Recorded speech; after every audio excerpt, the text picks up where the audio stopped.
The Hopkins Vikings coming off a third consecutive OK Silver Championship, 9-9-6, the win total the last 3 years. Of course, 2020, a shortened season.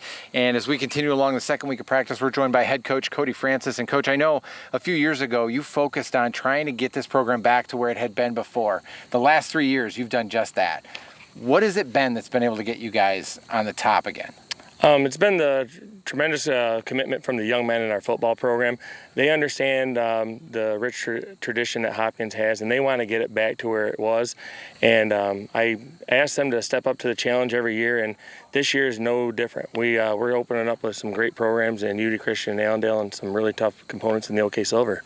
Coach, one of the things they always say defense wins championships that I've noticed the last 3 years, especially you make the playoffs, is every year the defense has gotten better and better as far as less points that you've given up. I know you didn't play a full allotment of games last year. One of the losses was to COVID. You couldn't control that. But talk about that side of the football specifically, because that's what I remember about Hopkins winning football as well. Yep. Oh, great there. I have a great coaching staff, and again, we've kind of ingrained in the mentality that, you got to play fast and play aggressive.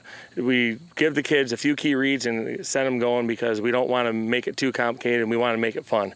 And we just teach them that flying around is fun. So that's why we try to do that in our program. When we take a look at your team, we remember the Trevor Smith and the Colin Weber and the Matt Reynolds. Those guys were seniors last year, and you think, wow, Hopkins lost a lot. Closer look, you return almost everybody else. You had some key seniors in some key spots, but you really have a lot of experience. How do you deal with this team when you consider those big-time guys graduated, but you do have a lot of experience back? Yep. Well, the biggest thing is getting the next group to step up and lead and finding who's going to be the energy bug and get everyone going. And we definitely are starting to see sparks of it with some of our underclassmen and three-year varsity athletes. But again, finding who's going to be the next leader in the program. I got some great kids, and I know they're going to step up to the bell when it's their time to shine. We were looking forward to it last year. It didn't happen because the first 3 weeks of the season cut off. But here we go, Coach. Unity Christian and Allendale. I don't have to say anything more to start your season. No, I mean, Allendale and Unity Christian, both great programs.